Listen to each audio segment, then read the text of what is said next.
Hi and welcome. Get ready for your English listening practice. You are about to hear a short story designed to improve your listening skills. As you listen, try to understand as much as you can and take note of any words you don't recognize. After the story, you'll be able to review those words using the material we've prepared for you. Ready? Let's begin. The sun was warm. Yuko and her friends, Ken and Ami, were in the park. They wanted to find the big red flower. "I know where it is," said a boy. He was walking by. He spoke very loudly. "It is that way." He pointed with a big smile. "I saw it. It is near the big tree with yellow leaves." The boy's voice was very strong. He looked very sure. "Oh," said Ken. "He sounds right." Ami nodded. "He looks like he knows." Yuko looked at the boy. He was walking fast in the direction he pointed. He looked very, very confident. "Okay," said Yuko. "Let's go that way." The three friends walked towards the big tree with yellow leaves. They walked and walked. They looked and looked. But they did not see the big, red flower. "Maybe it is behind the tree?" asked Ken. They looked behind the tree. No red flower. "Maybe it fell down?" asked Ami. They looked on the ground. No red flower. Yuko felt a little sad. She really wanted to see the big red flower. She remembered seeing it before, near the blue bench. "Wait," Yuko said softly. I think the flower is the other way." Ken and Ami looked at her. "But the boy was very loud," said Ken. "He was so sure." "Yes," said Ami. His voice was very strong. Yuko looked down.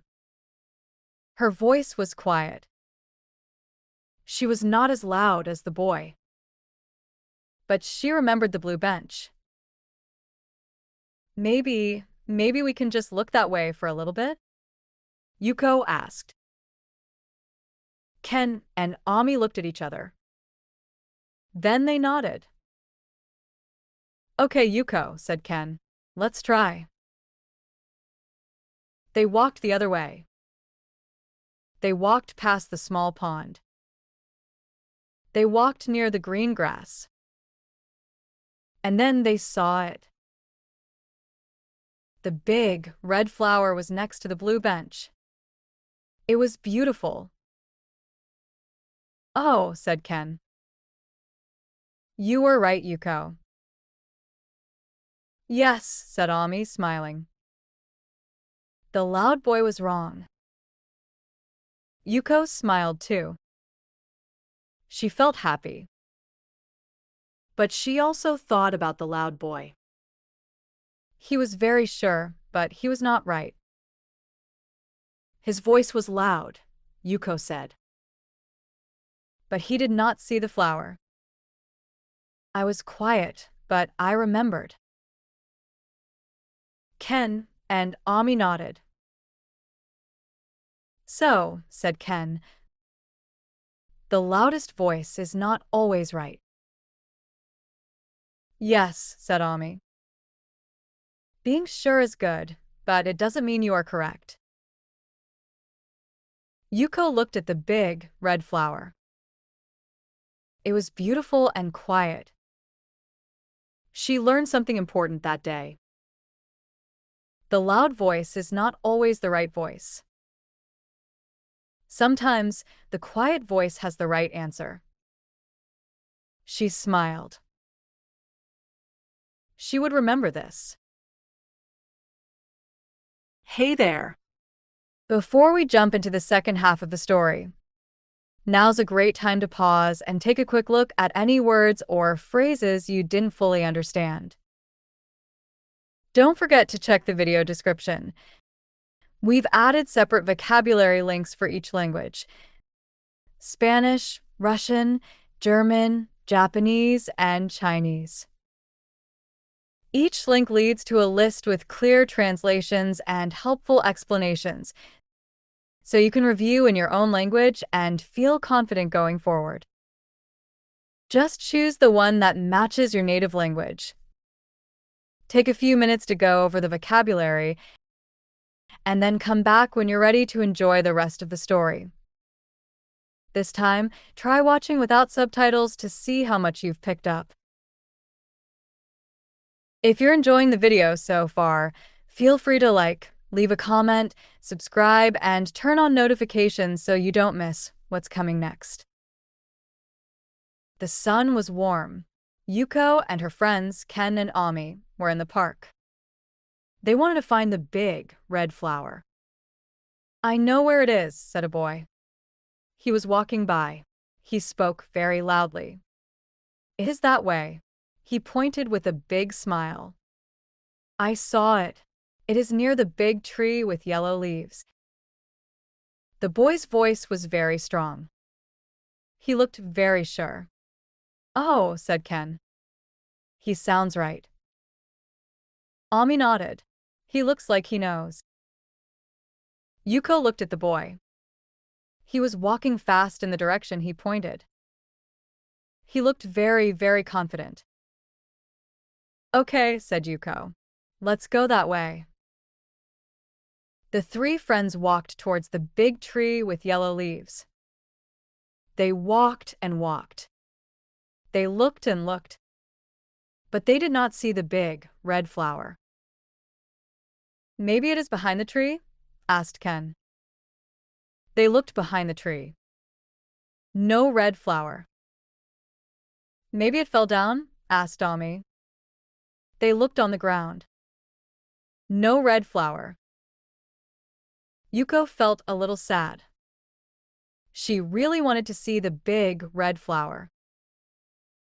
She remembered seeing it before, near the blue bench. "Wait," Yuko said softly. I think the flower is the other way." Ken and Ami looked at her. "But the boy was very loud," said Ken. "He was so sure." "Yes," said Ami. His voice was very strong. Yuko looked down. Her voice was quiet. She was not as loud as the boy. But she remembered the blue bench. Maybe we can just look that way for a little bit?" Yuko asked. Ken and Ami looked at each other. Then they nodded. "Okay, Yuko," said Ken. "Let's try." They walked the other way. They walked past the small pond. They walked near the green grass. And then they saw it. The big, red flower was next to the blue bench. It was beautiful. "Oh," said Ken. "You were right, Yuko." "Yes," said Ami, smiling. The loud boy was wrong. Yuko smiled too. She felt happy. But she also thought about the loud boy. He was very sure, but he was not right. His voice was loud, Yuko said. But he did not see the flower. I was quiet, but I remembered. Ken and Ami nodded. "So," said Ken, "the loudest voice is not always right." "Yes," said Ami. "Being sure is good, but it doesn't mean you are correct." Yuko looked at the big, red flower. It was beautiful and quiet. She learned something important that day. The loud voice is not always the right voice. Sometimes, the quiet voice has the right answer. She smiled. She would remember this.